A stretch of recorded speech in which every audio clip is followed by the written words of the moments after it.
Chapter 1. I became a hamster. It sounds ridiculous. What do you mean, becoming a hamster out of nowhere? But that's exactly what happened. Even in the darkness, my fur shimmered with a smooth golden hue. My tiny pink-tinted paws twitched. Every time I scrunched my cheeks, my long whiskers trembled. And whenever the black cloth above me fluttered, allowing a sliver of light to seep through, my reflection in the iron bars revealed a pair of blue eyes. Wait a second. Iron bars? Iron bars? Squeak! What the hell? Correction, not just a hamster. I became a hamster trapped in a cage, being transported to who knows where. Clatter, clatter, clatter. The iron cage confining me rattled violently. Every time it jolted hard, my tiny body tumbled around inside, bouncing off the bars repeatedly. Who the hell is driving like this? Are you even trying? Ever heard of safe driving? Thud. I was flung into the corner of the cage again. My butt throbbed from the impact. The sound of a horse snorting reached my ears. Oh, great! What an amazing ride! So amazing that if this continued any longer, I'll be making direct eye contact with the king of hell. Where the hell are we going? Why did I turn into a hamster? And why, out of all possible modes of transportation, are we on horseback instead of a car, bus, or train? This is bullshit. This is seriously unfair. It is so obvious that even explaining it feels stupid. But I'm not a hamster. I'm a human. That's right. A person. Bak So-hyun, 27 years old this year. A tough-witted like existence who had stumbled through a life full of thorns but never once given up. Day and night, dawn and morning, I worked endlessly, living through an endless cycle of Monday, Tuesday, Wednesday, Thursday, Friday, and more Friday. But I never doubted that my hard work would pay off someday. And after years of effort, that day had finally come. The very day my painstakingly developed game became a massive hit. And then I died? Yeah, I died. As my initial shock subsided, the last fragments of my memory started to resurface. Right. I had just received my first payout from the game, my precious creation that had finally found success. My heart had been pounding with excitement, so much so that I was practically floating on my way home. Clunk! Suddenly, the cage lurched violently, as if it was about to fly off. I rolled to the opposite end and smacked into the bars head first. Bright blue sparks flickered in my vision. Are you fucking kidding me? Frustrated, I kicked the cage hard with my tiny foot. At that moment, a voice called out from nearby. I'm sorry. A deep, unfamiliar voice, gentle yet unfamiliar. Just endure it a little longer. Wait, why did it sound familiar? I'm sorry. Just hold on. I'll take you to your new home soon. I remembered now. I had been standing at the crosswalk in front of my apartment when a child holding a hamster cage bumped into me. The impact shoved me into the road, and just as my body tilted dangerously forward, a car hit me. I had realized instantly, with an almost primal instinct, that I was about to die. A surge of fear consumed my senses, and then, flash! A bright blue light flickered before my eyes. Wait, blue light? Hello, world! A translucent blue system window suddenly filled my vision, and I froze in shock. I knew this phrase. Every programmer knew this phrase. It was the most basic line of code, the first thing entered when testing any program. More system messages popped up one after another above the first window. Connection confirmed. Verifying data. Assigning quest. Calculating miracle value. Only partial data is available.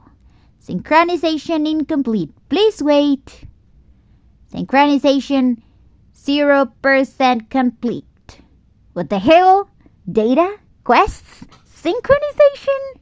With so many bizarre things happening at once, I had no idea which part I should even be freaking out about. While I was still stunned, the horse that had been clattering forward suddenly came to a halt. It seemed like the owner of that voice had gotten off while carrying my cage. The rattling stopped, but my stomach was still churning from motion sickness. A cold wind blew from somewhere, making me shiver. Then another voice spoke up nearby. Your Highness, are you truly not going to throw it away? Your Highness? Now that I was off the damn horse, they were calling me Your Highness? What the hell? This was the 21st century Republic of Korea. What kind of Your Highness nonsense was this? The only Your Highness I knew was some old man in a dragon robe from those historical dramas I watched as a kid. The low voice from earlier spoke again. It's just a baby that got separated from its pack. Isn't it pitiful? Pitiful? Your Highness, it's a beast's offspring. Once it grows, it would lure in prey, and I narrowed my eyes and examined my tiny body from head to toe. Lure? With this body? Are you kidding me? This isn't some monster cub. It's a normal hamster. The statement was obviously absurd, yet the guy said it with such seriousness that it almost sounded convincing. The deep-voiced man cut him off sharply. I told you, it's still a baby. That's exactly why it's a beast cub, Your Highness. Yes, just a cub. But it's the offspring of a beast. That's the problem. Could I quit it with the cub nonsense already? The cub in question was getting seriously annoyed over here. As I quietly grumbled to myself, the deep-voiced man's tone grew cold. Does my decision displease you? It was framed as a question, but the sheer authority dripping from every syllable left only one acceptable answer. The other man trembled like a leaf as he stammered. No, of course not. I only found it unfamiliar, and there's no precedent for such a thing. How could I possibly question anything the Grand Duke decides? Good, then leave it to me. Surely I'm not weaker than a beast cub the size of my fist. Not just Your Highness, but Grand Duke Your Highness? I've already sent word to the state to prepare a home.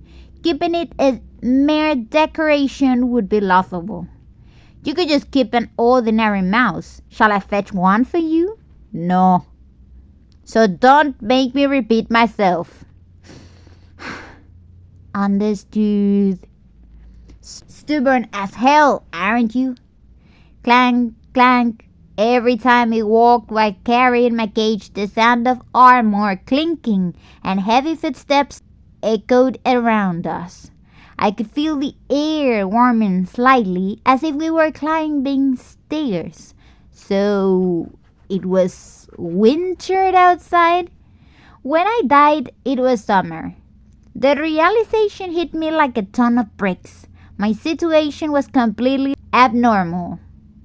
The man carried me into a room and pulled off the cloth covering my cage. We have arrived. I curled up in a corner and pretended to sleep as hard as I could. Something told me that was the right move. I couldn't even talk properly in this form, and even if I could, I had a feeling they would label me a monster and chop my head off on the spot. How the hell did my life end up like this? Give it back! My money, my success, my golden future that was just starting to unfold. The man clicked his tongue, sounding genuinely regretful. Hey, I'm the one who should be devastated here. Why the hell are you signing? I should be the one clicking my tongue until it falls off. Doesn't anyone have a heart? He murmured. A heart? When you look into these innocent bright eyes before it's a beast, it's, you know what? What about my eyes? Wait, was he talking about me? That's right, they have no compassion. Have I spent too long in the north? I've turned into nothing but an ice block. Click. He unlocked the latch on my cage. Then, without a warning, a large, calloused hand reached in and grabbed me. Squeak! Huh? Startled, I completely forgot to keep pretending to sleep and snapped my eyes open, staring straight at him. At that exact moment, synchronization 50% complete. Kyle Jane Meinhardt. Grand Duke Blake. A translucent system window appeared right beneath the face, looming over me. Wait a minute. I know this name. Where have I heard it before? I didn't have time to think. He lifted my tiny body in his scarred, battle-hardened hands. Then, without hesitation, rubbed his cheek against my soft fur. Wait. Hold on. What the fuck? Well done, cashew nut. You were so patient the whole way here. Patient? It was an hour of pure terror. No, that wasn't the issue here. Get off me. What the hell was this? Why was this ridiculously handsome but slightly unhinged man holding me up like, hey, stop kissing me. Squeak, squeak, squeak. Get off me. There. I understand everything you're feeling. Like hell you do. You don't understand a single thing. His face was too close. His lips were touching my fur.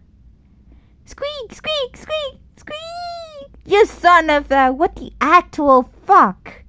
Oh, you're so lively. That's a relief. Squeak. I said get lost. Do you like me that much? Like hell I do. Wait a second. This face... I stared at his face for a moment. His dazzling, almost overwhelmingly intense face. His skin, though slightly pale, was firm and smooth. His sharp eyebrows framed striking red eyes beneath his jet black hair. A man with a strong, resolute, yet chillingly cold appearance. Squeak? Grand Duke Blake? I remembered now. The Grand Duke of the North, Kyle.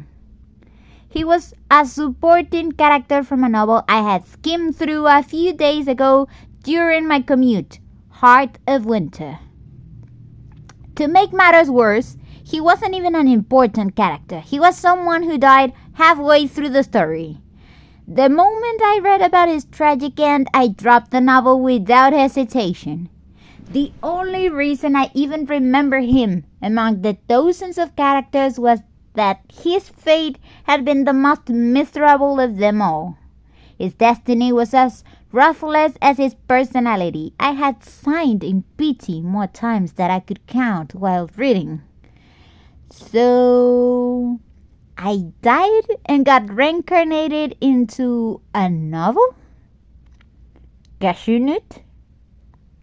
Cashew nut. That seemed to be my no. This hamster's name. Kyle carefully examined me, his gaze filled with an almost overwhelmingly gentleness, as if he were checking to see if I was hurt. His eyes were so full of concern that it was almost too much to handle. "You're gonna drill a hole through me at this rate, you bastard! Stop staring already!" Annoyed, I whipped my head around and glared at him with the most disrespectful expression I could muster. "That look in your eyes. Yeah, terrifying, isn't it? Scary as hell? Gave you chills, didn't it? I must look like a fearsome little beast to you, Cold and strict personality. Obsessively clean and meticulous. Emotionless and ruthless. Right. So put me down already, you damn kiss-obsessed lunatic. You are absolutely adorable when you look at me like that." What? Cold? Strict? That shit must have frozen over and died. Let go. Are you supposed to be a clean freak? A meticulous perfectionist? Heartless and ruthless? Squeak! Let go. And so, for what felt like an eternity, I endured an unreal onslaught of baby talk and spine-chilling kisses from the Grand Duke. Some hamster, save me!